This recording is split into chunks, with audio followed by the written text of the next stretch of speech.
ကျွန်တော်ငယ်ငယ်ကနဲ့အခုနဲ့တော့မတူတော့ဘူးဘယ်အထိမတူသလဲဆိုအစိုးရချင်းတောင်မတူတော့ဘူးနော်ပြောင်းကုန်ပြီဒီသမိုင်းတွေဆက်ပြောင်းကြပါပြီနိုင်ငံတော်လည်းအသစ်ဖြစ်သွားပြီသတင်းစာလည်းအဲ့လိုဖတ်ပါလေဟုတ်ကဲ့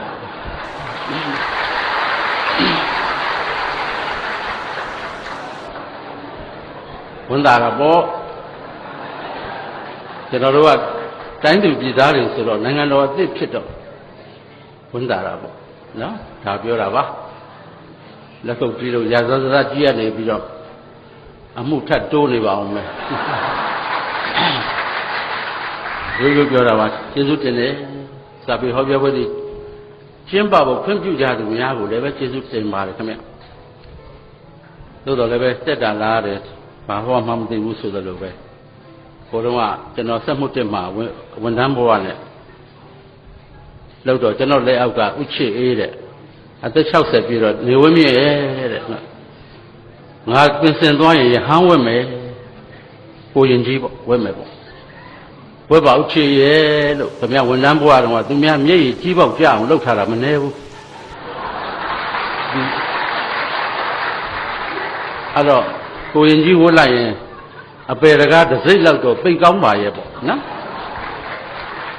အဲ့ဒါနဲ့ तू ကငါစာသိမ့်မတတ်ဘူးတဲ့မင်းရေးပေးပါပေါ့အဲ့ဒါနဲ့တရားရေးပေးရတယ်တိဇသူနေမဘူသနာဝိဝေဇတ်တော်ကြီးဆေဝရဲကသူ့ဝန်နဲ့ရှံဇက်ဥချေကျွန်တော်ရေးပေးမယ်အဲ့ဒီဘုတ်ကိုအပိုင်းကျက်ပေါ့ကျွန်တော်ရေးပေးတယ်မိဂတံ္ဍရာမြေကမ်းပါမှာဒုက္ကုလနဲ့ပါဠိကမိဘနှစ်ပါးရှိတယ်ဘုရားအလောင်းဆိုတော့မေထုနသံဝါဒကာယတန်သက်ကပြုတ်ပြီးမွေးတဲ့ကလေးမဟုတ်မိခင်ရဲ့ချက်တော်ကိုဖခင်ကလက်တော်ရစ်ပြီးသတိခတဲ့သာသူ့ဝန်နဲ့ရှံလိမ်မာလိုက်တာကလည်းမိဘနှစ်ပါးကမျက်စိမမြင်တော့ဘာညာပေါ့ဆက်ထားပါတော့စပြောနေမိုးလင်းသွားပါအောင်နော်ကျွန်တော်ရေးပေးဒီခေတ်တချို့ဘုန်းကြီးများကခင်ဗျတချင်းလေးရလည်းထည့်ရသေးတာအဲ့တော့တချင်းလေးလည်းကျွန်တော်ကတက်ပေးထားဒုက္ကုလနဲ့ပါရိကာတို့သူဆုံးနဲ့လေးမွေးလျော်ခြင်းနဲ့တော်သူမိကျင့်ဝတ်တရားကိုအားထုတ်သည်ကာမဂုဏ်နှုတ်စလုံးညီညီမုန်းလှပါသည်ဆုံးပါကြသည်မေလုံးမမီဝဲပဲနဲ့ချက်ပေါ်လက်တော်ရည်လို့တရေတီဟာမိုက်တယ်ကွာအေးခင်ဗျအတန်လေးတန်သားလေးနဲ့လက်တော့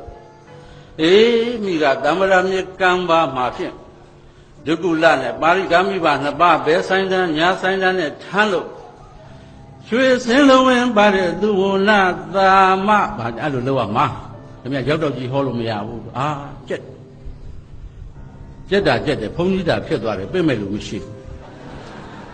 တူမလုပ်တဲ့လူအလှူကအားနာတော့ကိုရင်ကြီးဥချေပြည့်နှစ်နာရီထိုးရင်ကြွပါဗျာတရားချိမြင့်တော်မူပါဖေဟာစွန်စားပြီးကြတဲ့ကအဲ့တပုတ်ထဲသောသူ့ဝန်လက်ရှံဇက်ကြက်7 နာရီလောက်ကြတော့အလှူမန္တကဘိသိက်ဆရာကသူ့ဝန်လက်ရှံဇက်ကြိုခင်းကျောင်းထဲကိုလေရပြင့်တော့အတန်ချွတ်ဆက်တန်ကဝင်လာအေးမိကသမ္မာမြေကံပါမှာဒုက္ကုလနဲ့ပါရိကာတို့ရွှေစင်းလုံးဝင်ပါတဲ့သူဝနာသာမဆိုတော့ဟာနာမည်တော့တူးနေပြီနောက်ထပ်တစ်ပုဒ်ကချက်ချင်းလုပ်ဖို့ကခက်ဒုက္ကုလနဲ့ပါရိကာတို့သူဆုံးနှလီမွေးလျော်ခြင်းနဲ့တော်သူမိဟာတချင်းတောင်သွားတူနေပါဦးလားမိတော်မမီဝဲပဲနဲ့ချက်ပေါ်လက်တော်ရစ်တာတောင်တူမတော့ငါးသက်ထုံနဲ့တထထဲဖြစ်လိမ့်မယ်ထင်တယ်သင်္ကန်းကြားကချွေးကြ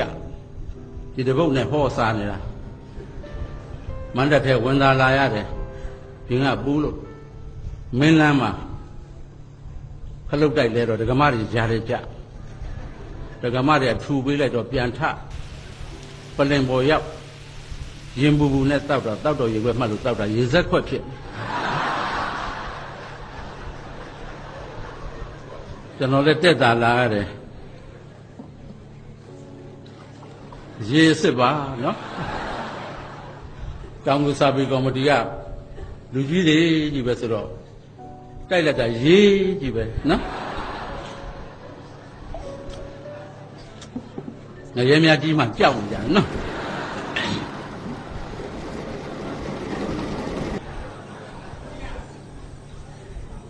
ဇာတိကိုချစ်တဲ့စိတ်တောင်ပေါ်မှာဒီလောက်ကြီးကျယ်ခမ်းနားသောပွဲတော်ကြီးဘာလို့ကျင်းပတယ်လဲဇာတိကိုချစ်ကြသောဇာတိကိုမဲ့ကြသောဇာတိကိုဆွဲလန်းကြသောတောင်မူသူတောင်မူသားများကဒီလောက်ကြီးကျယ်ခမ်းနားတဲ့ပွဲကြီးကျင်းပတာဇာတိကိုချစ်လို့ပေါ့ဇာတိကိုချစ်တယ်ဇာတိကိုချစ်ခြင်းဟာတိုင်းပြည်နဲ့လူမျိုးကိုချစ်ခြင်းရဲ့အစပါပဲကိုယ်ဇာတိကိုချစ်ရမှာပေါ့ဇာတိချစ်ရကျွန်တော်မန္တလေးကနန်းတော်ရှိဆရာတင်ကတို့မန္တလေးကနေပူပူချင်းကြိုက်ကြိုက်ဖုံထူထူတို့မန္တလေးတို့ချစ်တယ်ဆိုတဲ့ချင်းလေးတစ်ပုဒ်တောင်ရေးဘူးမန္တလေးကျွန်တော်တို့ရွှေမန္တလေးချမ်းအေးပူအိုက်အောက်သူတွေလိုက်ခေရမယ်မောင်တင်မစိုးမန္တလေးကျွန်တော်တို့ရွှေမန္တလေးချမ်းအေးပူအိုက်အောက်သူတွေလိုက်ခေရမယ်မောင်တင်မစိုးရန်ကုန်မှလေးမပြတ်နေပါနဲ့နတ်ပြည်ကြီးပဲဆိုကြပါစို့ရန်ကုန်မှာမပြတ်နေပါနဲ့ခမည်းနတ်ပြည်ကြီးပဲဆိုကြပါစို့တို့ဘီမဲကိုမြို့ကိုတော့လွမ်းနေတဲ့ယူယူပဲပြောရန်ကုန်ကနတ်ပြည်ကြီးနဲ့တူတယ်ပဲပြောကျုပ်ကတော့မပြောပါဘူးဗျာမန္တလေးပဲချင်းကြိုက်တဲ့မန္တလေးဖုံထူတဲ့မန္တလေးပျော်ပလွန်းပါဗျာတောင်သူတောင်သားများကလည်းဒီတိုင်းနေမှာပေါ့ညစောညင်အောင်ဘုရားဘွဲ့ချိန်ကြရင်လာခြင်းမှာပေါ့ရောက်တဲ့အရက်ကကိုယ်ဇာတိကိုချစ်ချင်းဟာအထက်တန်းကြတဲ့စိတ်ပါပဲနော်ဒီနေ့ကျွန်တော်ဟောမှာကလည်းပဲကျွန်တော်ငယ်ငယ်ကနဲ့ဒီကနေ့ကျွန်တော်တို့ဖြစ်ပြက်နေတဲ့ခြေနေလေးတွေဟောပါမယ်ကျွန်တော်လူမျိုးကတလ၄ခါပြည့်ညာတဲ့လူမျိုးပါမနေ့ကမှဓမ္မဒူရိယာနဲ့နိုးတဲ့လူမျိုးပါ၄နိုင်လောက်တုံးမောင်များအုံမောင်များခောက်ရင်ကျေးဇူးတန်ကလေးပါလာတယ်နိုင်ငံတော်တော်များများကိုရောက်ခဲ့တော့ကျွန်တော်ဒီကျေးဇူးတန်ကိုကြားကျင်လို့အမေရိကန်ပြည်ထောင်စုကိုသွားပြီးတော့ကျွန်တော်တို့ရေလာကန်တစ်ခုတက်တဲ့အခါကျွန်တော်ကျေးဇူးလေးတစ်ခုယူသွားတယ်ဘောပင်လေးနဲ့တီးလို့ရတဲ့အရွယ်ပေါ့စัจ java လာကဘာမြေတရုတ်ထိုးဖောက်၍ကြားရပါပေသည်ရွှေကြီးစီဆိုတာကျွန်တော်တို့နိုင်ငံမှာပဲရှိတယ်ဓမ္မဒုရိယာနဲ့နိုးကြတယ်ဘုရားရှင်ဘယ်ဘက်မှာကျေးဇူးလေးတစ်လုံးဘုရားရှင်ညာဘက်မှာကျေးဇူးလေးတစ်လုံးနဲ့ကျွန်တော်တို့ကြီးရအဖိုးကသူ့ကျေးဇူးလေးနဲ့သူ့ဖွားကသူ့ကျေးဇူးလေးနဲ့သူအဖိုးကျေးဇူးကသမ္မာတေ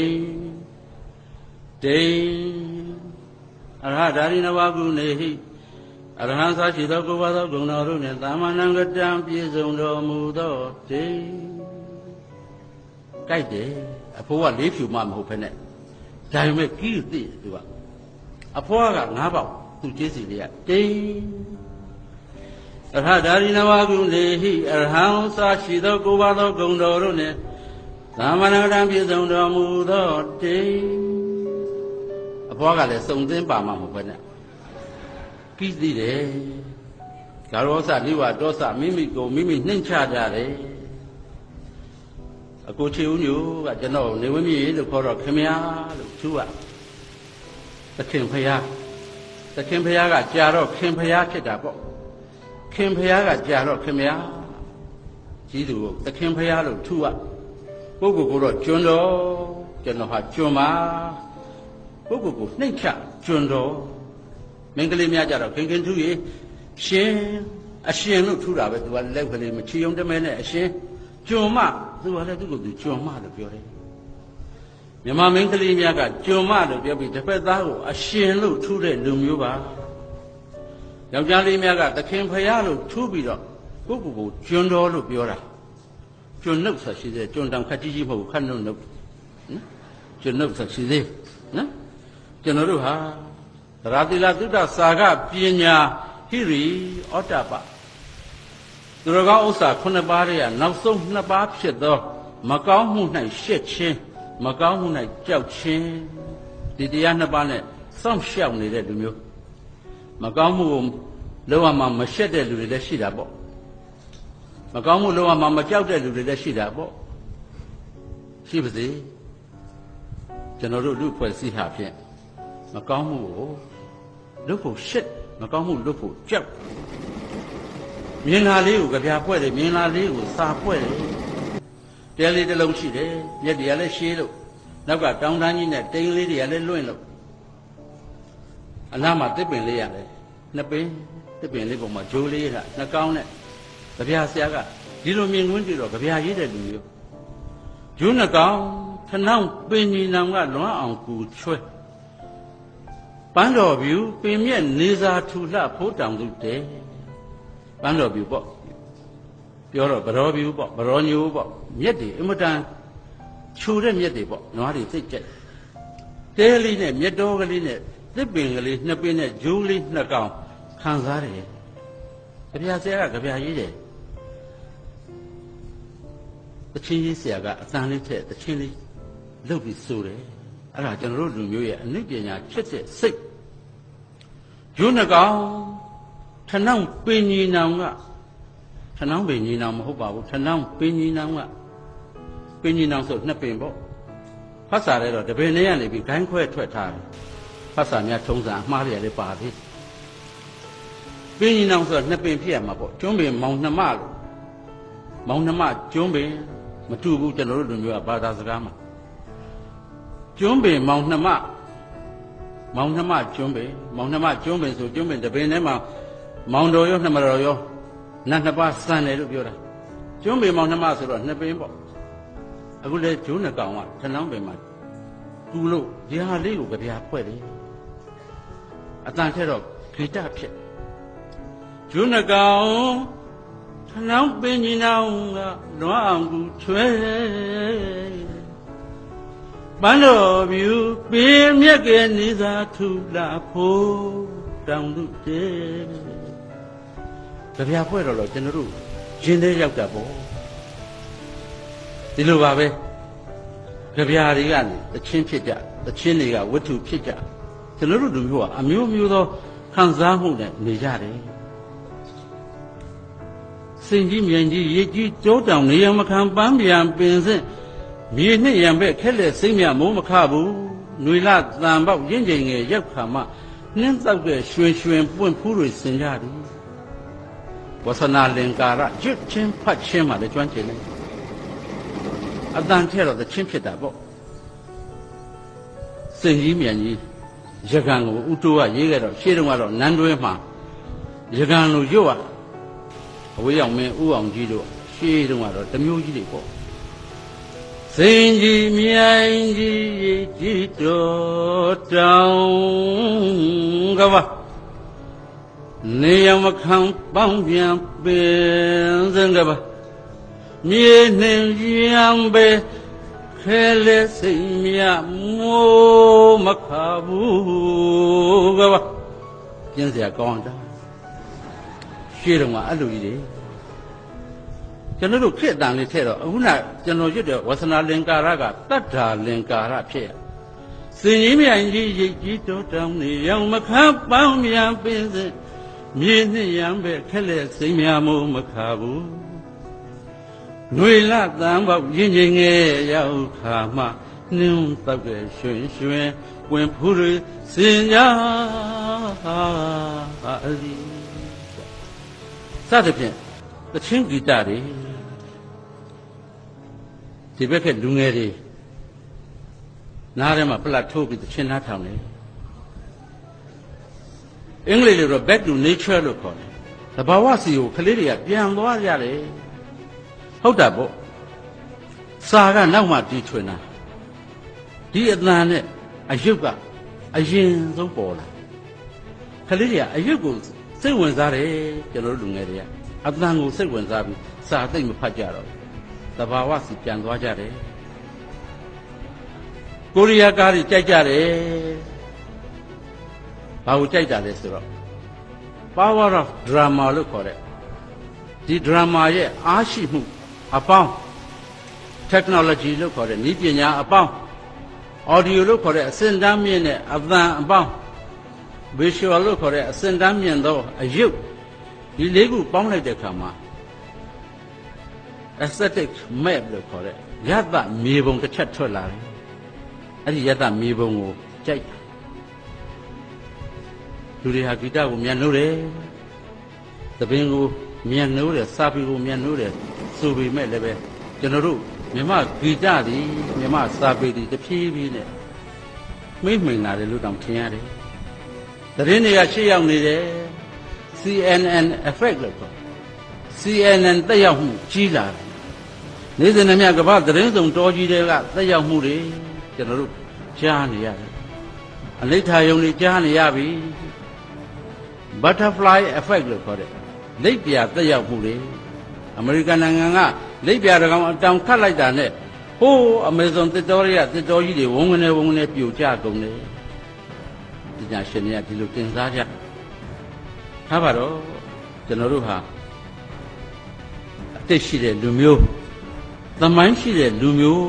ဒါကိုတော့ဖြင့်ကျွန်တော်တို့မမေ့ဘူးလို့တယ်ကျွန်တော်တို့ရဲ့ national identity လို့ခေါ်တဲ့အမျိုးသားဇာတိဥပဒေလက္ခဏာကိုတော့ကျွန်တော်တို့အပြောက်မခံနိုင်ဘူး globalization လို့ပြောကြတယ် globalization ဆိုတဲ့စကားလုံးကိုဘာကုံကျဲတဲ့ရွေ့လို့နောက်နမ်းမှာတော့မမြလေးကအစောကြီးကလေးကကျွန်တော်တို့ကပြောပြီးသားမြဝတီမင်းကြီးဥစ္စာကလည်းသဘူးကျွန်းလုံးသိန်းကျုံပေါင်းယုံဘူမိပတ်ကုန်းရေမြေတောင်တော့ဆုံးဆဆခြုံချကြလို့သဘူးကျွန်းလုံးတချင်းခန့်ကြီးနဲ့လွန်ခဲ့တဲ့နှစ်ပေါင်း200ကျော်300ကလေးကမြဝတီမင်းကြီးဥစ္စာက globalization ပြောခဲ့ပြီရွန်းစိတ်ဝတုံလာဝွန်းသောရာယုံတို့ကဘာကုံကျဲတဲ့ရွေ့ငယ်မှာပဲမိတ်လိမ့်လေလို့အနောက်နမ်းမတော်မမြလေးကလည်းချစ်သမျှကိုပတ်ပြိုးမှပြောခဲ့ပြီဒီနေ့ကျွန်တော်တို့ပြောတဲ့ globalization ဟာကျွန်တော်တို့အပြောစောခဲ့တာနှစ်ပေါင်းတောင်300လောက်ရှိ globalization လို့ပြောရင်ကျွန်တော်တို့နှစ်ချက်တွေ့ရတယ်လူမျိုးဒီကမ္ဘာလုံးမှာရှိတဲ့လူမျိုးများရဲ့ယဉ်ကျေးမှုအစုံသောယဉ်ကျေးမှုကိုချစ်မြတ်နိုးရေး၎င်းအစုံသောယဉ်ကျေးမှုများကိုတဦးနဲ့တဦးလေးစားရေး multiculturalism လို့ခေါ်ကြတယ်လူမျိုးစုံယဉ်ကျေးမှုကြီးကျွန်တော်တို့နိုင်ငံပေါ်ကဖြတ်သွားတာကိုကျွန်တော်တို့လေးစားရမှာမှန်ပေမဲ့ကျွန်တော်တို့နှလုံးသားတွေကအမျိုးသားဇာတိဥပဒေလက္ခဏာဖြစ်သော national identity တော့အပြောက်ခံလို့မဖြစ်နိုင်ပေဘူးဒီနေ့ညကျွန်တော်အဲ့ဒါလေးဟောမယ်ဥတ္တကျော်အေးမန္တလေးတဲ့အောင်ကျော်ချမ်းအေးမန္တလေးတဲ့အင်ဂျင်ကြာအောင်ရတနာဘုံရှင်းမင်းဆက်ဆက်ကိုထားခဲ့အောင်ကျွန်တော်တို့ရဲ့နောက်ဆုံးမင်းနှစ်ပါးဖြစ်သောဘောရှင်မင်းတို့မင်းတရားကြီးဖះနဲ့သားတော်သီဘောမင်းလက်ထက်မှာနိုင်ငံတော်ပြိုကွဲခဲ့တယ်1920ခုကစုံလပြည့်ကျော်6ရက်ကစုံလပြည့်ကျော်လို့သုံးတယ်လာစုပ်လို့မသုံးစုပ်ဆိုတာကတော့မြန်မာတွေကမသုံးဘူးမင်္ဂလာမရှိတယ်အင်မတန်ရင်ကျေးကြစုပ်ဆိုတာမသုံးကြလာပြီးတော့6ရက်တည်းမှာမန္တလေးရွှေမြို့တော်ကြီးတေရာနှစ်ပေါင်း150ပြည့်ခဲ့ပြီမနေ့တနေ့ကပဲမန္တလေးမှာဒီပွဲတော်ကြီးကျင်းပတယ်ဘာလို့ကျင်းပတာလဲဘုရင်မသက်ကထွက်တဲ့အမိန့်ကဥပဒေဖြစ်တာကိုလုံးလုံးမဟုတ်ပါဘူးဘုရင်ကချမ်းသာခြင်းတိုင်းချမ်းသာပြီးတိုင်းပြည်ကကုန်းကောက်เสียမရှိအောင်မွဲတာကိုလွန်းတာလည်းမဟုတ်ပါဘူးကျွန်တော်တို့ဘာကိုလွန်းတာလဲအတိတ်ကိုရှိတယ်အတိတ်တွေရှိတယ်လူမျိုးဖြစ်တယ်တို့ဟာဖြင့်သမိုင်းကြီးတဲ့လူမျိုးဖြစ်တယ်ဆိုတာကိုလွန်းရတယ်နေမြဝန်သာဆက်သွယ်စင်လာအာနာဝန်ဖြို့တီးစော်တက်တို့နန်းယုနရိတကုံးမတိန်ဆယ်ချိန်ဧကရမြစ်တော်မန္တစက္ကရဖြစ်တော်မူသောမန္တလာဆလယရနာပုံနပထမရွှေအိမ်ရိပ်ငိမ်ကွန်းပြောက်ဖြူဝန်းဆောက်သောပြင်စမသင်္ကာယနာတင်အထူးသောတိုင်းကြီးပြည်ကြီးချီးဆောင်မင်းများဤသခင်မြတ်စွာဘုရားအလောင်းမို့လို့ဒီလိုနိုင်ငံတော်ကြီးထူထောင်နိုင်တာပါဗျာရှင်းရေးဆရာကရေးရအချင်းရေးဆရာလည်းပြင်းကြိုက်အောင်ရေးတာပေါ့မြေကြီးလေးပါလေရတယ်မနှဲဘူးပေါ့သူကလေဗုဒ္ဓလောင်းမှုမြို့နာတီတော်မင်းမြနောင်ကုန်းပေါင်းနေညွန်းသူဒီပါမြေပေါ်ကျော်နိုင်ဘုံတော်ဟုံး၆ဘုံနဲ့ရွာလွန်ပြန်မွေလို့ဘေးတော်မြေမှာထီရသာနဲ့တန်ခိုကရွှေဖုံးတော်လီလာဝေဖြာမလဲရနရွာရည်သူအေးနရွာရည်သူအေးဒီလိုချင်းနေရေးခဲ့ကြတယ် ရေရပက္ခဝိုင်းစီတိုင်းလေးဌာနီရွှေပြည်ရွှေဘုံနာရေရင်သွဲဖျားသီလမောက်ဖြူရွာသည်မို့လို့ခုံတကုတ်ရွှေမုံငွေမိုးရွာစင်မြူရဏစက်မြီခူရောက်လာမင်းတို့မင်းလက်ထက်စင်မြူရဏစက်မြီခူရောက်လာရှင်မင်းများကစင်မြူများကြအမတန်ကြိုက်စင်ပြူများရရင်ဘုံတကူအာနုဘောကြည့်တဲ့တိုင်းပြည်အေးချမ်းတယ်လို့ရှင်းမင်းများကယုံကြည်ရဟန်သူပါရဲ့ဘယင်တစ်ပါးဆိုဘလောက်စိုးတယ်ဆိုရင်ဟိုးပန်းလောင်မြစ်ထဲကစင်ပြူအသေးတကောင်မျောလာတာ10ခိုင်းပြီးတုတ်ရောက်ပြီးတော့တုတ်တွေပါရိုက်လေးတိုင်စင်ရိုက်ပြီးစင်သေးကြီးမတ်တရခိုင်းပြီးအပေါ်တက်စီးတစည်းရှင်ကြောစွာတဲ့ယူကြောင်မှုကြောင်နော်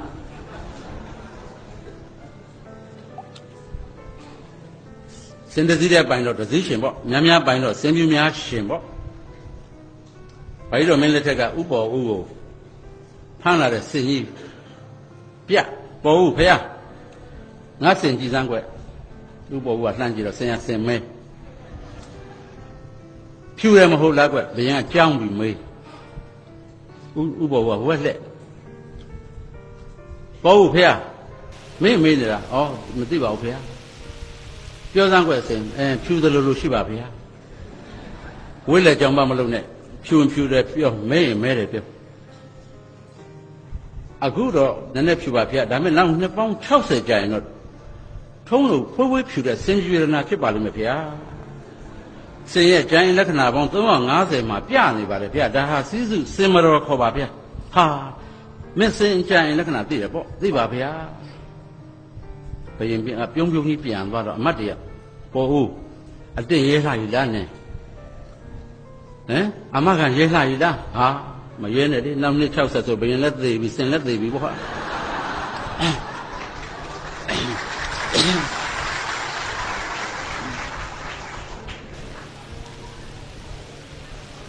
အဲ့လိုဘယင်ရတယ်ဥပေါ်ဦးနဲ့မှာကြိုက်နော်မင်းတို့မင်းတရားကြီးရတယ်အဲ့လိုပဲဟိုးအမရဗုဒ္ဓကမန္တလေးပြောင်းမယ်ဆိုတော့မပြောင်းချင်ကြဘယင်ကမြို့တီနန်းတီမင်းနာမည်ခံကျင်တာအကြောင်းမဟုတ်တိုင်းပြည်မသက်တာသို့တော်လည်းပဲဘယင်ကလည်းတင်းပြောင်းမယ်ဆရာတော်ဘုရားများကလည်းတချို့ကလည်းပြောင်းပါဘုရားတချို့ကလည်းမပြောင်းသင့်ပါဘုရားပေါ့ဘုံတော်ပညာရှိဥယာမကိုအခါတော်ပေးစမ်းဆိုတော့မရဗုဒ္ဓမှာနန်းတော်မန္တလေးနန်းတော်ကိုပြောင်းတယ်လေမိုးချိုးပြစ်ပါလိမ့်မယ်ဘုရားအဲ့ဒါလို့ဟောရပါမလားဆိုပြီးတော့ဘုရင်ကသဘောထားကြီးဟိုးဗမော်ပို့လိုက်နောက်တနေ့တကယ်ပဲနန်းတော်မိုးချိုးပြစ်တယ်ပြစ်တော့မှပြန်ခေါ်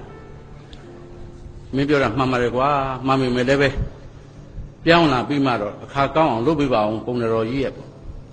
လုပ်ပေးရတယ်ညီတော်ကနောင်မင်းသားကလောင်တော်ဖျားကျွန်တော်တို့တော့ဖြစ်ကျွန်တော်မျိုးတို့တော့ဖြစ်တိုင်းပြည်ကမချစ်ဘူးဖျားဘာဖြစ်လို့လုံးကွာသူတို့ကခဏပြောင်းသွားပြတော်ကြအင်းဝပြောင်းသွားတော်ကြစကိုင်းပြောင်းရနေပြည်တော်ကဒီကနေပြီးကြောင်မြောင်းပြောင်းရကြောင်မြောင်းကနေဒီပြောင်းရနဲ့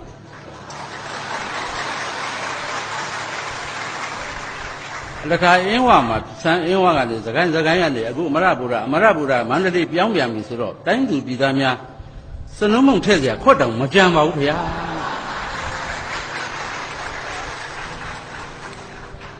အဲ့ဒါကျွန်တော်မျိုးကြီးညီတော်စနေနာရှင်ပါဗျာအေးနာလေ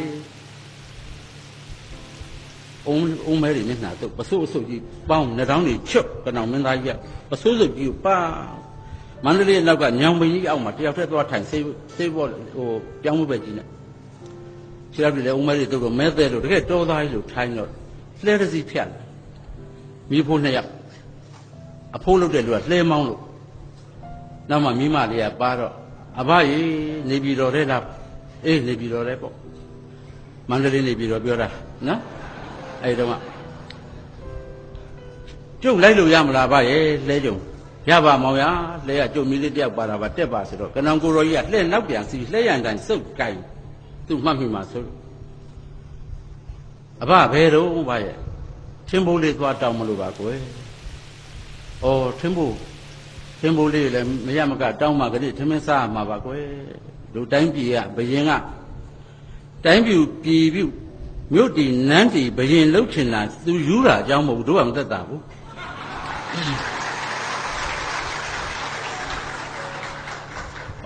ကနန်ကိုရောကြီးကပြုံးငါကိုတော့သိမကြည့်ဘူးအဲ့တော့အဘရဲ့ဒီလိုတော့ရှိပါတယ်ဒီကြတော့ပိုကောင်းတာပေါ့အဘရဲ့ဟိုးနောက်ဘက်မှာအေယာဝတီမြစ်အရှေ့ဘက်မှာနတ်ထိတ်တောင်ဘက်မှာတော့ဒုဋ္ဌဝရီမြစ်မြောက်ဘက်မှာတော့မရိယာမြစ်ကြီးစီးဆင်းပြီးအလဲမှာသာယာတဲ့နေရာကြီးမဟုတ်လားအဘရဲ့သာယာတာယဉ်ကြည့်ပါဦးကွယ်ထမင်းကအရေးကြီးတာပါသူ့ကိုဘယ်လိုမှတိုးမရတော့သူ့ရောဘယ်လိုသဘောထားတယ်လဲမေးချင်တာပေါ့ကနောင်ကိုတော်ကြီးကသူ့ညီတော်ကနောင်ကိုတော်ကြီးကတော့မစိုးပါဘူးအဘရဲ့အဘပြန်ဖြေတယ်လှဲမောင်းရင်ဒီမအေဘေးမျိုးဒီအချိုးပါပဲကွာ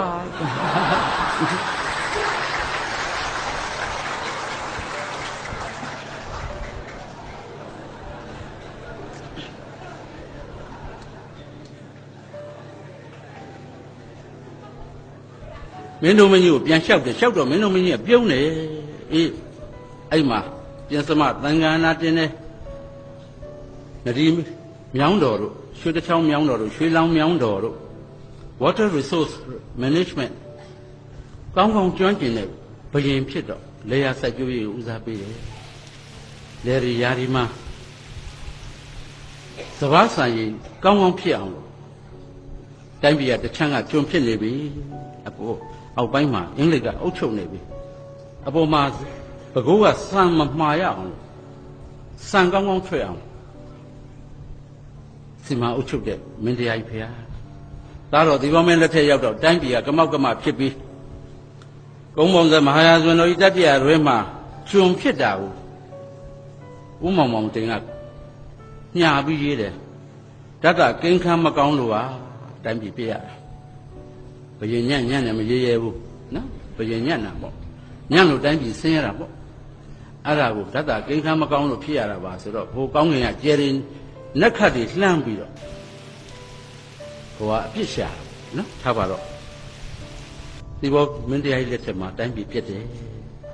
ယရနာဘုံနောက်ဆုံးပေးရသည်၎င်းမုတ်ဆိုးစကိုထီယိုရိုက်လိမ့်မည်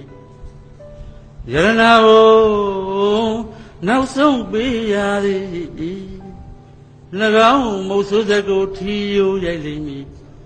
ဖယားပါတော်မူသည်ဇာတာညှိုးလို့အစုမရသည်အလောင်းတော်လေလာချိန်နီးပြီးထီကနေစီဒီဘောရှင်သခင်ပါပြီမဲ့စัจ जा မင်းကလေးလာအောင်မယ်ကိုမင်းကိုချင်းကိုဘယင်ကိုအရှင်လာအောင်မယ်လို့မြမတွေကိုတတ်လှန့်တဲ့သချင်းတွေရဲတင်းတန်တွေပေးခဲ့ကြတယ်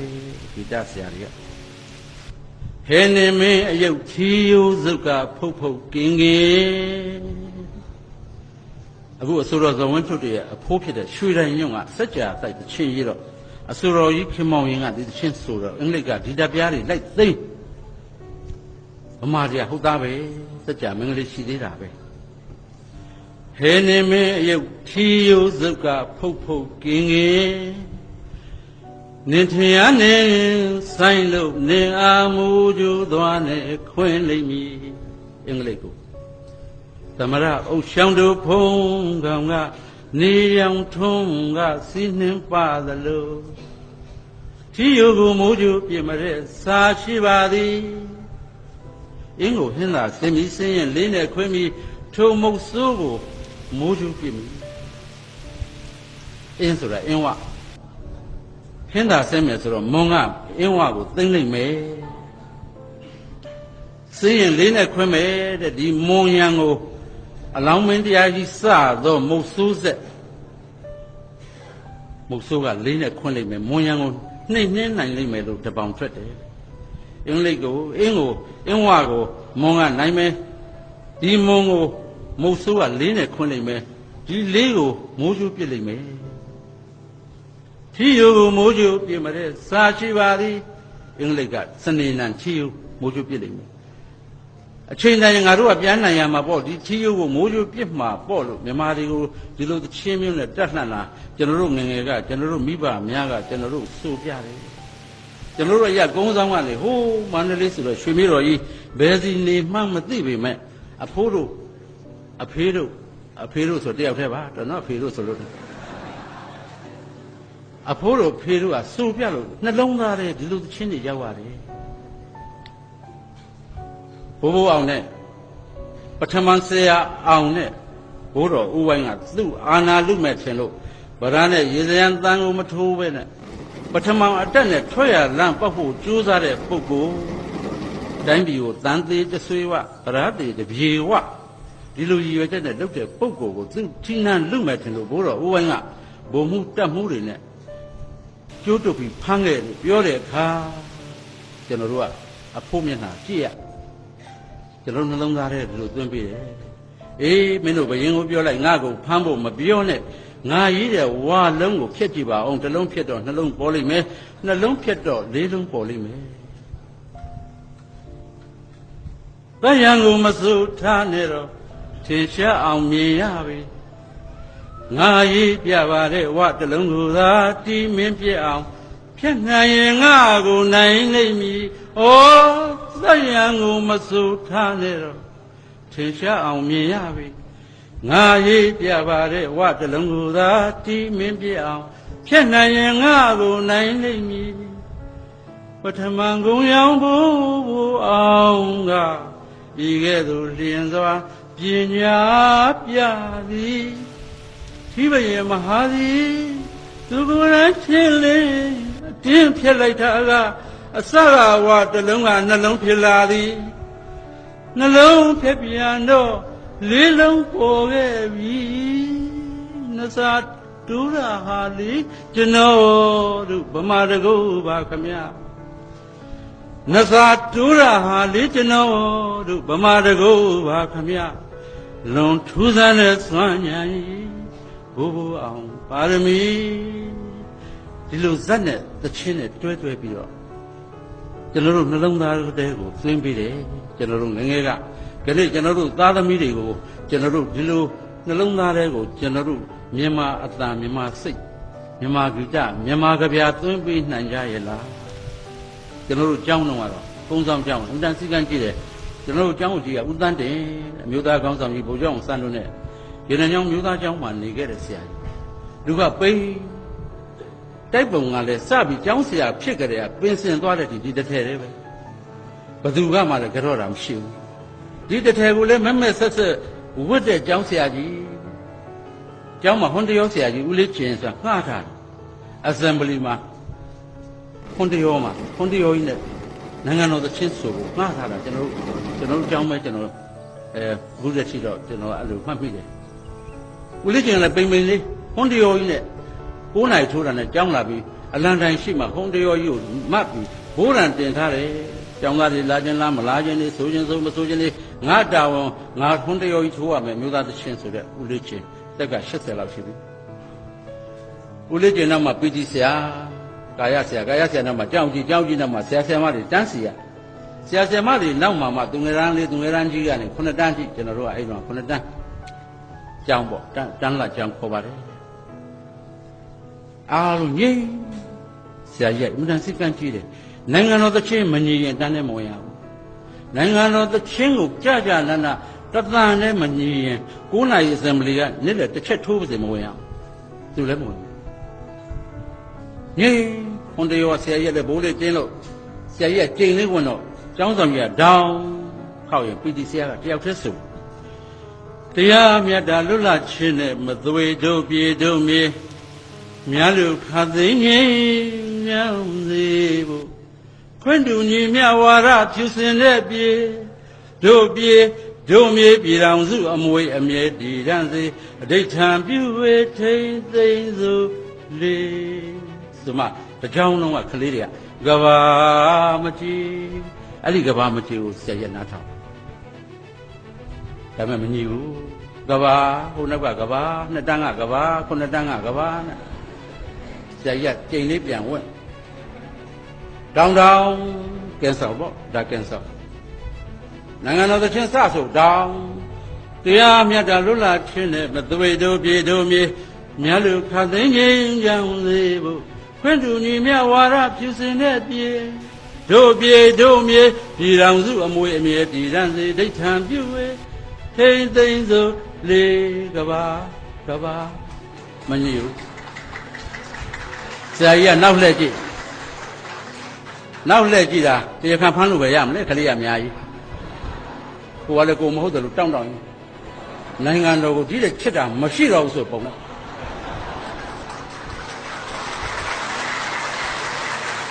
ဆရာကြီးကသခိုးဖမ်းလို့မရတော့ဒီဘက်ပြန်လှည့်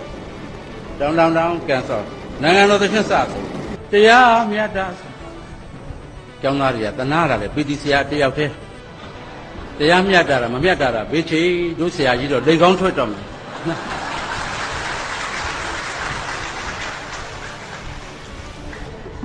ဦးလေးကျင်လည်းတက်80တရောကို16ခါတော့ပြန်ထိုးနေမသက်တာ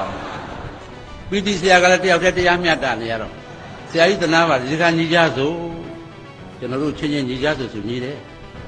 ထိန်သိမ်းစို့လေကဘာမကြည်ပြုံကြီးဆရာကြီးပြုံကြီးဘသူစီကမှဘာတပြားမှယူထားတာမဟုတ်ဘူးကဘာမကြည်ဆိုတာကောင်းတာကိုပြောနေတာသူကဒီဘက်လှည့်တယ် assembly ကျွန်တော်တို့ပဲလှည့်တယ်အေးအဲ့ဒါလိုညီဆိုမှပေါ့တို့နိုင်ငံတော်သခင်အဓိပ္ပာယ်ရှိတယ်ကွတရားမျှတခြင်းဆိုတာ justice တရားမျှတရမယ်တိုင်းသူပြည်သားကလည်းတရားမျှတရမယ်အစိုးရကလည်းတရားမျှတနိုင်မယ်တရားမျှတခြင်းဟာကောင်းမြတ်တဲ့တရားလောကပါဠတရား justice လွတ်လပ်ခြင်း independence အမိခိုကင်းတယ်ကိုပြောတာ depend ဆိုတာမှီတာကွindepend မမှီဘူးတို့ဟာတို့ယက်တည်နိုင်တယ်ဒါကိုပြောတာ independence ဒါလွတ်လပ်ရေးကိုပြောတာငြိမ်းချမ်းခြင်း peace ငြိမ်းချမ်းသာယာမှတိုင်းပြည်ဖွံ့ဖြိုးတော့မပေါ့ကျွန်တော်တို့က2တန်း3တန်းရှိတယ်ဆရာကြီးလေးအကြီးတွေလည်းပြောတာမနားမလဲဘူးမကြားနေနှလုံးသားလေးရောက်အေးခွင့်တူညီမျှခြင်း equality တို့နိုင်ငံတော်သခင်မှာတရားမျှတလွတ်လပ်ခြင်းနဲ့မသွေတို့ပြည်တို့မြေများလူခတ်သိမ်းငြိမ်းချမ်းစေဖို့ခွင့်တူညီမျှဝါဒဖြူစင်တဲ့ပြည်ဘလောက်ကောင်းတဲ့တရား၄ပါးပါတယ်လေမင်းတို့စဉ်းစားတာအမြဲတမ်းနေ့တိုင်းပြောတယ်ကျွန်တော်တို့လည်းနေ့တိုင်းကြားကျွန်တော်တို့အဲ့ဒါလိုဆရာကြီးနဲ့ကြီးခဲ့ရတယ်ရှင်းတော့က1930တဝိုက်တုန်းကသခင်လူငယ်တွေကငါတို့ကမှသခင်အင်္ဂလိပ်ကဂျုံပေါ့ကွာတို့တိုင်းပြည်လဲအုပ်ချုပ်သေးသူတို့ကဖျားထူးနေတာမဟုတ်သေးဘူးလို့သခင်ပါတောင်းလို့ဥဆောင်တဲ့လူငယ်တွေကသခင်အဖွဲ့တွေဖွဲ့ကြတဲ့အခါကိုသခင်ချွေဦးညိုသခင်မခင်ထူးသခင်နေဝင်းမြင့်စသဖြင့်ဒီလိုခေါ်ကြတယ်အေးအဲ့ဒီတော့ပေါ့ကွာအချင်းရှိတယ်တို့ပေါ်မှာချင်းအခုမင်းတို့ဆိုတဲ့တရားမျှတလွတ်လပ်ခြင်းနဲ့မသွေ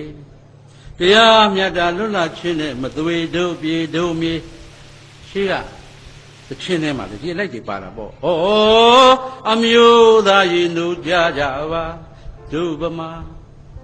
အခုမင်းတို့ဆိုတဲ့များလူခတ်သိမ်းငြိမ်းချမ်းစေဖို့များလူခတ်သိမ်းငြိမ်းချမ်းစေဖို့ခွင့်တူညီမျှဝါဒဖြူစင်တဲ့ပြေရှိကတချင်းထဲမှာဒီလိုက်ပါတာပေါ့အရှိကနေဝန်းထွဲသည့်ပမာပဒုက္ခကိုတော့ရောက်ရမည်မှမလွဲပါဒုဗမာပေါ့အခုမင်းတို့ဆိုတဲ့ပြည်တော်စုအမွေအမြဲတည်ရန်စေအဋိဋ္ဌံပြုပဲထိန်သိမ်းစို့လေတို့မှတချင်းမှလည်းဒီလိုက်ပါတာပေါ့ကွာဗမာပြည်တဝန်းကိုအိမ်မှတ်ပါကိုရာမှတ်ပါအဲ့ဒါတို့ဗမာ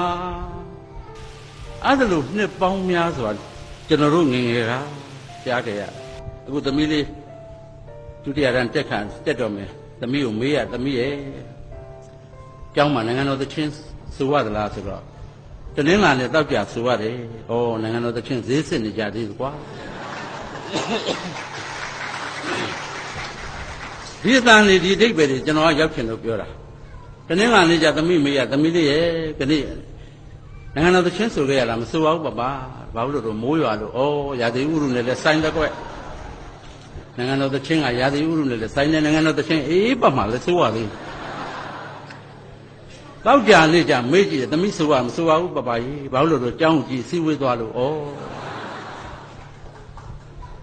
အဲ့ဒါလိုတွေဖြစ်တယ်တရက်တော့ကလေးကမေး ကျွန်တော်တို့ကစိုးစိုးပြလို့မေးတယ်ပပတရားမျှတခြင်းဆိုတာလွတ်လပ်ခြင်းဆိုတာငြိမ်းချမ်းခြင်းဆိုတာခွင့်တူညီမျှခြင်းဆိုတာဘာလဲပြဿနာတက်တော့တာပဲတဲ့90ကျော်ပြီနေဝင်းမြအခုတည်းအဲ့ဒါကောင်းကောင်းသိတာမဟုတ်ဘူး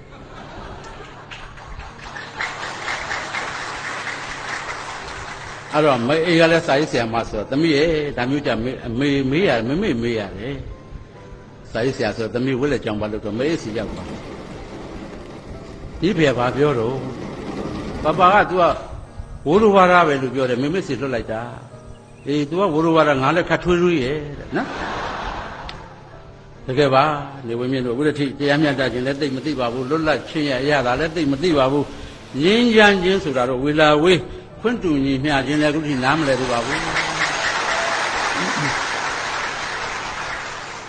ကျွန်တော်တို့ငယ်ငယ်ကဒီအဓိပ္ပာယ်တွေကလေးတွေကျွန်တော်သင်ပေးရမှာပေါ့ထည့်ပေးရတော့မှာပေါ့ကျွန်တော်ငယ်ငယ်တုန်းကလည်းအခုနဲ့မတူတော့ဘူးကျွန်တော်ငယ်ငယ်တုန်းကနတ်ကတော်ကိုမင်းသမီးလုပ်ကြည့်ရတာဘာမီဒီယာမှမရှိဘူးအခုစီဒီတပြတ်တစ်ချက်တည်းမှာဇက်ကာပေါင်း80လောက်ပါတယ်ဇက်တွေဆိုလည်းအများကြီးမကျွန်တော်မန္တလေးမှာအငိမ့်နေဆိုလည်းအများကြီးကျွန်တော်ငယ်ငယ်တုန်းကပဲပုံဆောင်မှာမရှိဘူးနတ်ကတော်အမေစင်နန်နဲ့ဒေါ်စင်နန်အသက်က80ကျော်ပရည်တွေတွန့်နေလိုက်တာများမြေကျိုးအင်းကြမိတ်ကတ်တွေဖို့တာအဲ့ဒီတော့ရှိတဲ့မိတ်ကတ်မျက်နှာချေပေါ့ပပဝရီတို့တင်းကျူကျူးတို့လိုမိတ်ကတ်ရေးဖြော်ပြီးပုတ်ထားအလုံးလုံးလေးကြောက်เสียကောင်းစရုံးလေးကဓမ္မသီးလောက်ကလေးနဲ့နတ်ကပြီဆိုရွာနတ်ကပြီဆိုသူခေါ်ရတာနတ်ကတော့တယောက်တည်းရှိတယ်လိုင်စင်ကသူတယောက်တည်းချက်သူ့ကိုသွားပြီးနတ်ကရကြည်မောဆိုတာမှန်မယ်ကျွန်တော်တို့ကြည့်ရတယ်ဘာဇက်မှမလာဘူးဘာမင်းသမီးမှမလာဘူးအကြီးစနံကိုသွားကြည့်ရတယ်ကျက်ရုပ်ကသေးသေးလေးဖလားရကြီးကြီးနဲ့ဖလားပတ်စံထည့်ရမှာရှားစည်းနဲ့ဘောင်းတော်လေးနဲ့ဒေါင်းတောင်းနဲ့ဓားလေးနဲ့ဘယ်နဲ့ဒီမှလည်းမသိဘူးအမေတို့ကလည်းမော့ရွာကလည်းမော့သူ့ကြည့်နေရတာနန်းထဲမှာနေနန်းရည်ကြီးသုံးပါတဲ့ကြက်ဖောင်းလေးနန်းထဲမှာနေနန်းရည်ကြီးသုံးပါတဲ့ကြက်ဖောင်းလေးမနဲ့ကိုရည်နွေးညရည်အေးနဲ့ကိုကြီးကြောင့်ငယ်ကမွေတဲ့ကြက်ဖောင်းလေးအေးကိုကြီးကြောင့်မွေးတဲ့ကြက်သူယူလာတယ်ဆိုတော့ကြောက်ရတာပေါ့အမေတို့ကချွေးကန်လေးအပြင်ထုတ်ပြီးတော့ကျွန်တော်တို့ကမုံဘိုးမပေးတာနတ်မြတ်ထည့်လိုက်တာကြက်တန်လေးတစ်ချက်နှစ်ချက်ထည့်ရနတ်ရဲ့အညွန့်ညင်မခံဘူးပေါ့တောင်းအသပြာငွေများရဲ့နဲ့လောင်းသရာငွေမရှားပါဘူးကြက်ကြတိုက်မဲ့ပြင်မြင်ဆိုင်ရောရှင်တန်ကောင်းကိုနေမပါလို့အလိုရှင်အလိုတော်တန်ကောင်းကိုတန်ကောင်းကိုနေမပါလို့အရက်ကလေးကိုတဲ့အာမနာအိမ်ကြီးချင်းကိုတဲ့အာမနာမတော့ရရစ်စီလာဆောင်နေကိုကြောင်းတကားကြောက်ရတာကိုကြီးကျော်လည်းကြောက်ရမတော့ရတယ်လေသီလဆောင်တာပဲဘလောက်လေးစားကိုပေါင်းနှစ်ယောက်ပဲတွေ့ဘူးတယ်မတော့ရတယ်လေသီလဆောင်တာအကိုချေဦးညုံနဲ့အကိုကြီးကျော်နော်ဒီနှစ်ယောက်တွေ့ဘူးတာပဲနော်ကျွန်တော်တို့ကအဲ့ဒါလို့ကြည်ရပွဲသွားကြည့်တော့လည်းပဲ10နှစ်နေလို့လည်းမလား9နှစ်နေလို့လည်းမလားဟိုဘက်ရွာကပွဲဘေးတီတန်ကြားမှာဘာမီဒီယာမှမရှိဘူးဘာလက်ကမ်းကြော်ညာမှမရှိဘာအင်တာနက်မှမရှိဘာ Facebook မှမရှိဘေးတီတဲ့4မိုင်5မိုင်အဝေးရွာကကြားမှာဒုတိယပွဲရှိတဲ့ဟဲ့လို့သွားကြည့်ကြရတယ်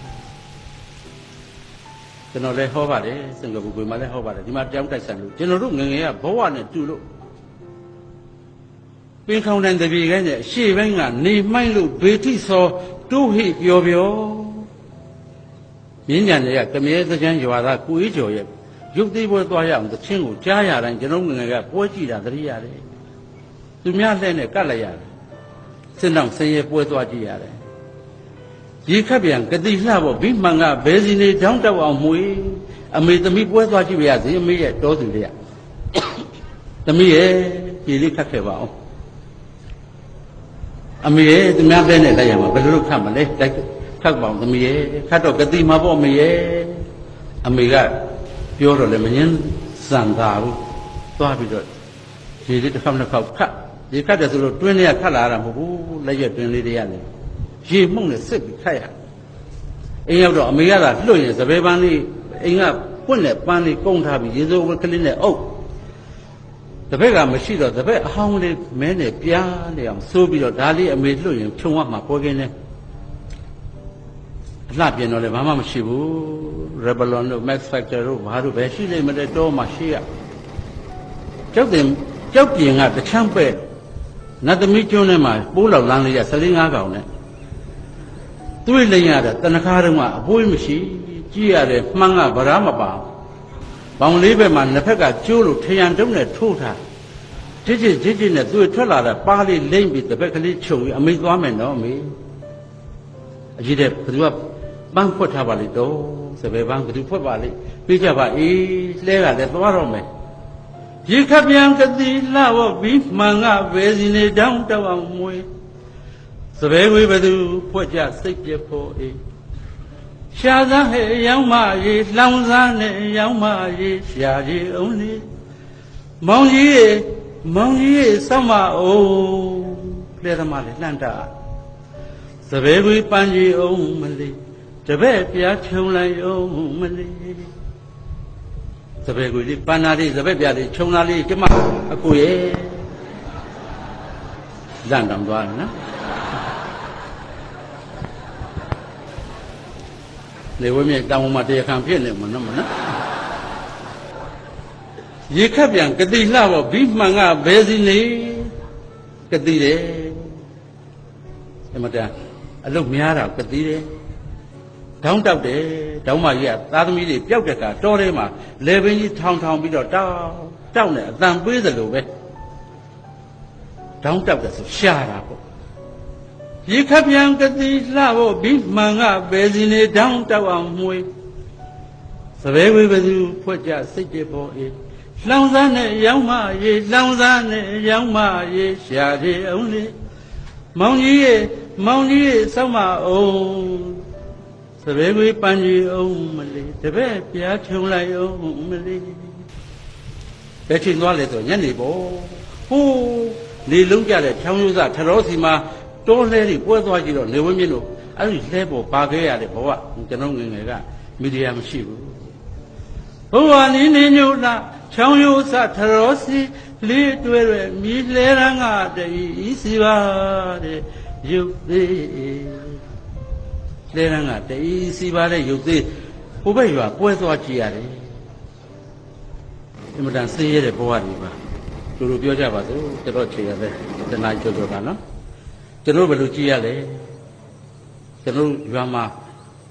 အခုလို ready made မရှိဘူးတေလာမိတ်လို့ခေါ်တဲ့ဆက်ဆိုင်အားရရွာ6ရွာမှာစက်ကလေးတစ်လုံးမရှိဘူးဆက်เสียကကူးသန်းတယ်နရွက်မှာခဲရန်ကြီးထိုးထားခါမှာကျင်တွယ်ကြီးနဲ့ပေကျိုးရတယ်ချိတ်ထားသူ့ဆက်တစ်ဆက်ဆဲရှိတော့ဘူကြရင်နိုင်ကြာနေပေါ့ဦးသန်းစီအထက်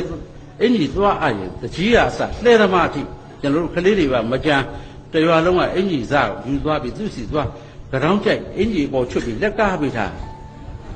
အနိုင်ကျင့်ရင်နိုင်ကျင့်6ရွာမှာတစ်ဆက်ရှိတာဒီဆက်ကလည်းဝယ်ထားတာမဟုတ်ဂျပန်ခေတ်တုန်းကအမိုက်ပုံတွေကကောက်ရတဲ့ဆက်တကြီးကလာပြီးလှုပ်ရတယ်မင်းကွာအင်ကြီးအတိုင်းပြီးရရတဲ့နဲ့ငသန်းရဲ့မရဘူးဗျာတကြီးရဲ့ခမည်းရဲ့တကြီးရဲ့ဓာတ်ကျုပ်ချုပ်တဲ့လူရဲ့ဓာတ်နဲ့ဟောဒီပိတ်ဆက်ရဲ့ဓာတ်ဟောဒီဆက်ရဲ့ဓာတ်၄ပါးစုံမှအင်ကြီးကောင်းထွက်တယ်ဟုတ်လားမဟုတ်လားမသိဘူးတကြီးကလည်းသူချုပ်မပေးမဟုတ်ရတော့ဒီလိုကြီးပဲကြောက်ကြိုက်တာတကြီးဒီနဲ့ပိန်လှရည်လားခင်ဗျာစားအောင်နဲ့တူတယ်ပေါ့မင်းအလုပ်မပါဘူးကွာတိုင်းမှာတိုင်းစမ်းမှာပေါ့ဒေါ်လာရွှေတဲ့သူမိမကစာမတတ်ရှာဘူးခဲတာကြီးဇရိဆွတ်ပြီးစောင့်လင်ကပြောတာစောင့်ယောက်ျားတိုင်းတကြီးလက်ရှိ26လက်မှမိမရေးတယ်တကြီးလက်ရှိ2600တကြီးခါ40တကြီးခါ4000နဲ့ရေးထားတာသုံးညသူ့စိတ်ထဲပေါ်တိုင်းထိုးနေရပဲအဲ့ဒီလာရွှေနဲ့အဲ့ဒီဦးလေးတန်းနဲ့ဘယ်လိုတိုင်မင်လဲမသိဘူးအင်ကြီးကတော့ထွက်တယ်အင်ကြီးကထွက်တာ तू ကမကောင်းတာ2မျိုးထွက်တယ် तू ကလေကရုံးမဲ့ तू ကချုပ် တခြားမချုပ်ကော်လာနဲ့သွားချုပ်ရင်ဒုံတဲ့တောင်လိုက်ရိုက်မတစိတ်ဆိုးတယ်မင်းတို့ကနေချက်တဲတုခိုးတာကိုကွာဒါအင်္ဂလိပ်အင်ကြီးခေါ်တယ်ကွာလေကလုံးမှတို့ဗမာအင်ကြီးဩဟုတ်ကဲ့ပါမြို့ချစ်စစ်တက်ကပါလေးသူကနှစ်ခုပဲဟောဒီအပေါ်ဆုံးကဟောဒီကျဲသေးနဲ့ဒီအပေါက်နဲ့တဲ့တာယူမလားအဲ့ဒါဆိုအောက်ကမတဲ့ဘူးအောက်ကချက်ချက်ရရလိုချင်တော့အပေါ်ကဒီလိုဖြစ်လိမ့်မယ်မကောင်းတဲ့နှစ်ခုတည်းကတစ်ခုရွေးကိုယ်သဘောပဲအဲ့ဒါတော့ဦးသန်းရဲ့ဒီမိုကရေစီပေါ့နော်ဦးသန်းဒီမိုကရေစီဆိုတော့အဲ့နှစ်ခုတည်းရွေးရတာပဲကျွန်တော်ဦးလေးချမ်းသာသွားပြီအခုတည်းကဦးလေးတန်းကြီးကဒီကနေ့ငါဆက်နေကဆုံးပြီသို့တော့ဟိုးရန်ကုန်ရောက်တာတော့ဦးလေးတန်းအင်းကြီးကိုရန်ကုန်ကလှမ်းပြီးချုပ်ခိုင်းတယ်တနိုင်ငံလုံးအတက်ချုပ်တာဦးလေးတန်းတယောက်ဆောင်းတာငါအဲ့ဒါကြိုက်တာတဲ့အဲ့ဒါလို့အဆောင်ကြိုက်တဲ့လူတွေလည်းရှိသေးတယ်နော်ဒါပါတော့အခုတော့ ready made ဖြစ်သွားပြီ clothing democracy လို့ခေါ်တဲ့အဝတ်ထည် democracy ခေတ်ရောက်လာပြီတန်းပေါ်ကဆွဲချပြီးမှန်ကန်လေးတဲ့ဝင်သွားဝတ်လို့တော်ပြီဆိုပတ်စံပေးလို့ဖြစ်ရတယ်ဖြစ်ရောက်လာပြီကျွန်တော်ငယ်တော့မှမဟုတ်ဘူးဘယ်ဟုတ်သပင်ညက်တယ်အခုကလေးတွေကပန့်လို့ဘာလို့ညာတို့ဘယ်ပုံလို့ညာပုံလို့ကျွန်တော်တို့တုန်းကဘိုးတန်းကျော်တဲ့ဝဝကြီးအခုနတရောထိုးတဲ့ဦးလေးကျင်ကကျွန်တော်တို့ကြောင်းတရောထိုးပြီးတာနဲ့ဒီဆိုင်လာတာလာပြီးအဲ့တော့လက်ဖိတ်တစ်ခွက်တိုက်ရင်တရောထိုးတာပဲဘိုးတန်းကျော်ကသပင်ညက်ခင်မောင်ရင်သချင်းသိကြိုက်တာသူကစိုးနေရင်ကျွန်တော်တို့လာညက်တဲ့သူကနေရောအမေကကောင်းလေးဘိုးတိုင်းစီပတ်စံသွားညက်ပတ်စံလေးတမညက်ပြီးသွားသပင်ညက်ချီသူလည်းတစ်ဆိုင်ပဲရှိပတ်စံတမကျွန်တော်တို့ကဘောင်းမီလေးတဲ့လေဘိုးတိုင်းအမေကသပင်ညက်ခိုင်းလို့လာပေးတမနှစ်သက်တချမ်းထိုးထားပြီးထိုင်ခိုင်းတာနှစ်သက်တချမ်းထိုးထားတော့ထားပြန်လို့လည်းမရ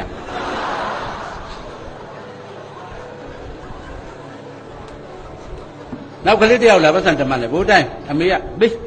တချမ်းထိုးထားတဲ့တချမ်းထိုးကရောက်20လောက်ရှိတယ်မညက်သေးဘူးမညက်သေးဘူးပထမဆုံးဘယ်မအေးကလာရန်တွေ့တယ်လဲအဲ့ကြောင့်မှတညက်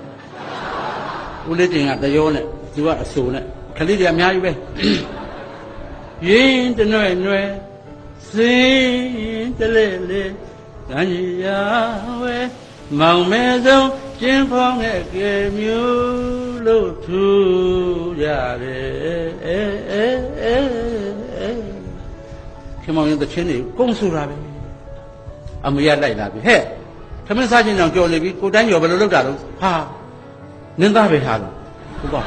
လားအဲ့ဒီကြတော့မှနေရခေါင်ခေါင်ပူးနေပြီအဲ့ကြတော့မှကျွန်တော်တို့ကစင့်ငုတ်တူပေါ်ထိုင်ရစုံလဲကလေးတိုင်းမရှိဘူးစင့်ငုတ်တူပေါ်ထိုင်ရတယ်လူလဲကလေးတိုင်းပေါ်လူကလှည့်ပေးရကလေးက15ရက်လောက်ရှိသေးကျွန်တော်ခေါင်းဟောလို့ကင်လိုက်ပြီးတော့အကုန်ထိုးချပဲရှစ်တလည်းမနောက်ပြောင်ပဲကောင်းလေးရာဟုတောင်လှည့်ဟာခလေးရာဟုတောင်ပဲသိပါမလားမော့ကြည့်တော့ဒုံရာဟုတောင်တော့မသိဘူးလားဟာသပင်ညက်တာတောင်ကျွန်တော်တို့အနိုင်ကျင့်ခံရတာကောင်းလေးစနေတောင်လှည့်ဟာစနေတောင်မသိဘူးလားမင်းမိဘများမသိဘူးလားဆိုမေးပါခိုင်းရိုက်မိဘများလည်းသုံးမကြတဲ့ဘက်ကိုရောက်ထိုးထဲတဲ့ပဲပြီးလဲပြီးရောအဲ့ဒီမှာတင်လုံးသားကြီးမှာပြန်တဲ့တင်လုံးသားကိုသေဘပြားကြီးဟာရလည်းကြက်လှပြီဘိုးတန်ကြက်လှပြီဗျဟာကြက်လို့သေးမင်းတို့ပေမှာဆိုလို့လောက်ထားတာပိဿာကလည်းစစ်မြေပြင်ကကောက်လာတဲ့အတိုင်းပဲသူ့လူနဲ့ဒီကနေချစ်အဲ့ဒီနှစ်ချစ်တဲ့တဲ့ကြီးကလည်းသူတွေဖြာကြအဲ့ဒီကကြတော့မှပေါင်နာမုံနဲ့သိပ်ပြီးကောင်းလေးမေးအိမ်ပြန်ဒီတိုင်းပြန်ပန်းတစ်ဖက်ညှက်ပြီးပြန်ကျွန်တော်တို့မှအဲ့လိုကျွန်တော်ရင်လားမဟုတ်ဘူးတကြီးတဲ့အဲ့လိုပဲလဲသမားလို့တရွာလုံးဒီကအရစ်နှစ်ရစ်နဲ့ကုန်းဆောင်သားတိုင်းဒုတက်ကြကြီးပဲဝင်းပြူနဲ့ဘောလုံးကံမဲ့ကုန်းဆောင်နဲ့ဘောလုံးကံလို့ဘောလုံးကွင်းနဲ့သူများရွာသွားကံလို့ရိုက်ခါပြီဆိုကုန်းဆောင်သားရိုက်กว่าဆိုရင်လက်သေးရှာတာပဲအရင်နဲ့ရက်ပါတဲ့ကောင်ရိုက်ဆိုမလွယ်ဘူးကုန်းဆောင်သားပဲကျွန်တော်တို့အဲ့လိုကြည့်ရပါတယ်ကျွန်တော်ဒီကုန်းလည်းချုပ်ပါမယ်ကျွန်တော်ပြီးခင်စုအလှဲ့ပါ နော်ကျွန်တော်တို့ဟာဖြင့်ကျွန်တော်ငယ်ငယ်နဲ့အခုနဲ့မတူတော့ပါဘူးနော်ဒီအများကြီးလည်းပြောခြင်းဟောခြင်းပါတယ်အခုချေဦးကြီးကလည်းအားရပါရဟောပါလေဦးမေအခုကတော့ပြောင်းသွားပြီ third generation နဲ့ဟန်ဆက်ကိုလက်မနဲ့နှိပ်ကြတယ်အတွက်ခဏလူငယ်တွေကိုလက်မမျိုးဆက်လို့ခေါ်နေကြပြီကလေးတွေကခဏအများကြီးတိုးတက်ပြောင်းလဲသွားပြီကျွန်တော်သမီးလေးကျွန်တော်ပြန်သင်ပြီး reverse mentoring လို့ခေါ်ပြောင်းပြန်သင်ရတယ်ပြောင်းပြန်သင်ရတယ်သမီးစီကဗီဒီဒီ CD player video player ကိုသမီးရဲ့ဒီဇကာကြည့်ကြတယ်လို့ထောက်ပြရတော့မှာသမီးကထည့်ပြီးမှကျွန်တော်တို့ကြည့်တယ်ဘယ်ခလုံးမှကျွန်တော်တို့မသိတဲ့ဘဝတွေရောက်သွားတယ်အများကြီးပြောင်းလဲသွားပြီကျွန်တော်ငယ်ငယ်ရတယ်မတူတော့ဘူးကျွန်တော်တို့နဲ့သမီးတို့နဲ့အများကြီးကွာဟသွားကြဟောတော့ကြပြားလေးဟောလို့ကိုင်ပါပါရဲ့ဟောဒီခလုတ်ကလေးရမုတ်ကနှိမ့်လိုက်ရင်အန်စောလေးထွက်လာတယ်အန်စောလေးရဲ့အသားလေးထက်ပြီးဟောဒီခလုတ်နှိမ့်တော့ပြန်ပိတ်သွားလိမ့်မယ်အိုးကြည့်တာပဲခလုတ်လက်သမီးရဲ့ဒီခလုတ်နှစ်တန်းကျောင်းသူကကျွန်တော်50ကျော်သင်ရတယ် reverse mentoring သူတို့ electronic နဲ့ပိုက်ပြီးမွေးလာတဲ့အတွက် electronic ကိုသူတို့ကျွမ်းကျင်နေတယ်ကျွန်တော်တို့မသိပါဘူး the older you are the less you know အများတို့အသက်ကြီးလာလေသိတာနဲလာလေပဲဟုတ်တယ် electronic ပစ္စည်းတွေကနေ့စဉ်နဲ့အမျှအသစ်တွေထွက်လာတော့ကျွန်တော်မသိတော့ဘူးဟောသမီးကလို့ပိတ်ဟောလို့ထွက်လာလိမ့်မယ်နိုင်ငံရေးဥတီချက်၄ရပပကြော်ပလိုက်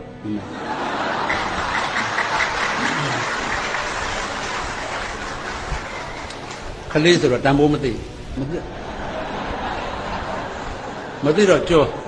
သမီးကသင်သေးတာ3ခုကြော်ရတယ်ပပတဲ့အေးဒါလို့စမ်းမအောင်ငါသမီးရဲ့နိုင်ငံရေးဥတီချက်ကိုကြော်တဲ့သူနာပြုဆရာမကိုကြော်ရုပ်ကစိုးကိုလည်းကြော်ရတယ်အေးဟုတ်ပြီအသိမှတ်ထားရတယ်ဒါမဲ့သမီးလည်းပြောသမီးတိုးလုပ်ပါရာဇဝအိုးဒုံးနဲ့မထိုးလိုက်ပါနဲ့သမီးရဲ့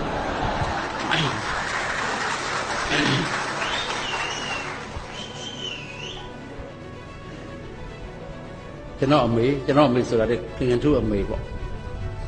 လူကြီးပြီတဲ့88နှစ်ရှိရှာပြီအိမ်မှာကျွန်တော်က CD player နဲ့တရားနာခိုင်းပြီးတော့မြို့ထဲကိုကျွန်တော်တို့ဆွန့်ကြွေးတစ်ခုသွားကြတယ်တရားကတနားရီလောက်ကြာမယ်ဆိုတော့ကျွန်တော်တို့ကနိုင်ဝက်လောက်ကြာမယ်ပြန်လာကြမယ်ကားငှားပြီးသွားကြဒါပေမဲ့ဆွန့်ကြွေးမှာမိတ်ဆွေတွေနဲ့တွေ့တော့ကြာနေ့လယ်လောက်မှပြန်ရောက်တော့အမေကတရားနာတော့တပည့်ကြီးနဲ့ဟဲ့အမေတရားကနာတော့လားအမေရဲ့ဟာညီကိုတော့တရားမချလို့ဟိဟာဘယ်လိုဖြစ်လို့တော့အမေရဲ့ဒီခလုံးလေးနှိမ့်လိုက်ရပ်သွားမှာဟုတ်လားငါထင်တော့တရားကတူးနေပါလေဆုံးသွားရင်အစပြန်လေရင်ဆုံးသွားရင်အစပြန်လေရင်မပိတ်တတ်တော့အမေကအစဆုံးနားထောင်ငါထင်တော့ဒီကိုတော့တရားလဲနေပြီနဲ့တူတယ်လို့မသိတော့ဘူးအခုနကျွန်တော်ပြောတဲ့ဥချေသမီးလုပ်တဲ့လူကချွေးမကဝီဒီယိုယုံထောင်းဥချေကတက်ကြည့်ပြီပစ္စနဲ့သွားပြီးကိုရင်ကြီးဝစ်ပြီးထွက်လာပြီအဖေအင်္ဂလိပ်ကပြမှာမဟုတ်ကတွေပါလို့ရှိရင်အဖေဟောဒီခလုတ်အမြန်ခလုတ်ဟောတာအဖေနှိပ်လိုက်ရင်မဟုတ်ကတွေမြန်ကြော်သွားလိမ့်မယ်ပြီးတော့မှဟောတာပြန်နှိပ်လိုက်သူကသူငကိုတိုက်ပြန်ပြလိမ့်မယ်ဘယ်ဟာတော့ဟာငါသမီးငါမလုပ်တတ်ပါဘူးဟာကျမလည်းနေလို့မရဘူးလေနေလို့မကောင်းဘူးအဖေရဲ့ချွေးမကထွက်သွားဦးချေကကြည့်နေရတာဒါကြီးကင်ရမုတ်ကြီးကင်မဟုတ်ကလာတော့ခလုတ်ဆန်းမသိတော့ဘာမှကြံရမရတော့အနာရေတနုပစိုးနဲ့ထအောင်တီဗီထအောင်ထားတော့လူငယ်တွေကအော်တာပေါ့ဟာဘိုးချေဘလို့တော့ခမရဖွင့်စမ်းပါလိုက်မမိုက်သေးပါဘူးနုံဟေးဟာနေဟွာဟာဘာကြီးခမရအချောင်းကြည့်နေခမရကျွတ်တို့ကြပစိုးကြီးနဲ့နေအောင်မင်းတို့ကြည့်လို့မသိတော့လို့ပေါ့နေအောင်ခဏလေးဟာဖြစ်တဲ့ခက်ကအဲ့လိုဖြစ်သွားပြီနော်မသိတော့ဘူး electronic ကိုမသိတော့ဘူးကျွန်တော်လည်းမသိတော့ပါဘူးခလေးလေးစရာသင်ရတဲ့ခက်ကိုရောက်ပါပြီဟုတ်ပါပြီသို့တော်လည်းပဲကျွန်တော်တို့ဟာဘာပဲစောက်ဘာပဲစ instant coffee လေးတစ်ခါတောက်ချင်တော့လည်းဖောက်ပြီးဒီလိုနဲ့တောက်လိုက်ရုံပါပဲinstant culture အသင့်ယဉ်ကျေးမှုဖြစ်လာပါပြီနှုံးမုံလေးရဲ့ကော်ဖီမုံလေးရဲ့တရားကလေးရဲ့၃မျိုးပေါင်းထား3 in 1ကော်ဖီလေးမနေ့ကကျွန်တော်တောက်လို့ရပြီမသိခင်တော့3ခွက်တစ်ခွက်တင်ကြိုတောက်နော်ကျွန်တော်ငယ်တော့ကတော့ဓာန်အိုးတဲ့အမေကကော်ဖီမုံထက်ရင်းနှွေးထက်လို့စီထက်တော့ချိုးတော့အဖေကချိုးတာမကြိုက်ဘူးဆိုတော့ရင်းနှွေးထက်ထဲတော့ပေါ့သွားတော့ကော်ဖီမုံထက်ထဲနဲ့ဓာန်အိုးလေစလုံးလောက်ရောက်လာအဖေကိုတစ်ခွက်လောက်ပေးပြီး19ခွက်လောက်ကိုအင်းကြီးချင်းဝေရနော်အခုတော့ ready made အကုန်လုံး instant ဓာန်ပေါက်စားခြင်းလည်း instant ခောက်ဆွဲစားခြင်းတော့လည်း instant အကုန် instant ဖြစ်လာတဲ့ခါမှာကျွန်တော်တို့သားသမီးတွေကျွန်တော်ဒီကုန်းထုတ်ပါမယ်အသင့်ယဉ်ကျေးမှုတွေမှာကြီးရင်နဲ့အကုန်လုံးအသင့်ရတော့ ready solution အသင့်အဖြေကလည်းရှိတယ်ကဏ္ဍတွက်ဆက်ကိုနှိပ်လိုက်တာနဲ့အဖြေကျလာတယ်ကွန်ပျူတာကခလုတ်ကိုနှိပ်လိုက်တာနဲ့ raw ဆိုကျလာတယ်အင်တာနက်ကလည်းအဖြေတွေရနေပြီမင်းတို့တွေးမလားသေမလားဆိုရင်ဟာကျွန်တော်တို့သေပါမယ်ခင်ဗျမတွေးကြတော့ဘူးခေတ်ကဖြစ်နေပါတယ်စသဖြင့်ကျွန်တော်တို့လူငယ်တွေဟာဒီနေ့အဲ့ဒါလိုခေတ်ကိုအစ်စ်တော့ယဉ်ကျေးမှုတွေတကားလာခောက်တဲ့ခေတ်နဲ့ကြုံနေရတဲ့အခါမှာကျွန်တော်တို့ကအမျိုးသားဇာတိဥပဒေလက္ခဏာလို့ပြောနေခြင်းဒီနောက်များကြမလားဒါကြောင့်မိရင်ဖရင်များနဲ့တကွဒုတိယမိခင်ဖခင်များဖြစ်သောဆရာဆရာမများအပါဝင်သံဃာတော်ရှင်သူများမြို့မိမြို့ဖများကလေးတွေရဲ့အနာဂတ်ကိုချစ်မြတ်နိုးကြသောတောင်ငူသူတောင်ငူသားများကကလေးတွေစာကြည့်တိုက်ကိုရောက်အောင်အမျိုးဘာသာသာသနာကိုချစ်တတ်အောင်တိုင်းပြည်နဲ့လူမျိုးကိုချစ်တတ်အောင်ကျွန်တော်တို့ရဲ့စာပေကျွန်တော်တို့ရဲ့ဂီတကဗျာအမှုပညာတွေအစင်တန်းမြင့်နေဆိုတဲ့စိတ်မျိုးရင်ထဲရောက်အောင်အားလုံးကဝမ်းကြဝန်းကြကြိုးပမ်းကြမှကျွန်တော်တို့ကလေးတွေဟာမြမဇာတိဥပဒေလက္ခဏာဖြစ်သော national identity ကိုဆက်လက်ရရှိမှာဖြစ်ပါတယ်ဒီတာဝန်ကျွန်တော်တို့မှာလည်းရှိပါတယ်ဒါကြောင့်ကျွန်တော်တို့သားသမီးများနှလုံးသားနူးညံ့အောင်နှလုံးသားလိမ္မာအောင်ကျွန်တော်တို့အားလုံးကဝမ်းကြဝန်းကြပါစို့စန္ဒပြုရင်ဒီကုန်းချုပ်ပါတယ်